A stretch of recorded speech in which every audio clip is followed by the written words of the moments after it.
বন্ধুরা, আজকে দুপুরের জন্য আমাদের রান্না হয়েছে গরম ভাত, সঙ্গে রয়েছে কাঁচা লঙ্কা, এক টুকরো পেঁয়াজ, রয়েছে গিমি শাক ভাজা, তিতো গিমি শাক ভাজা, রয়েছে লঙ্কা পেঁয়াজ দিয়ে শুশনি শাক ভাজা, আর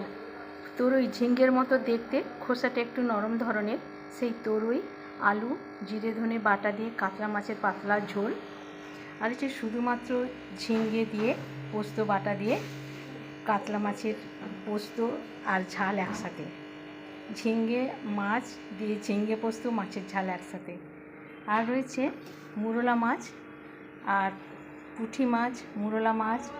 আর মাছের ডিম, ঢ্যাঁড়স আম দিয়ে সর্ষে বাটা দিয়ে টক, আর সঙ্গে রয়েছে ঘরে পাতা টক দই।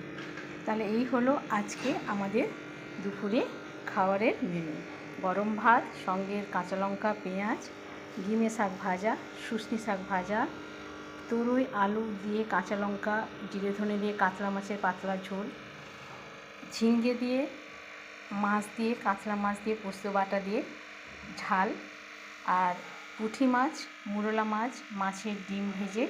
আম দিয়ে ঢ্যাঁড়স দিয়ে টক, আর ঘরে পাতা টক দই। তাহলে তোমরা সকলে ভালো থেকো বন্ধুরা, সকলে সুস্থ থেকো। আজকে তাহলে রাখলাম।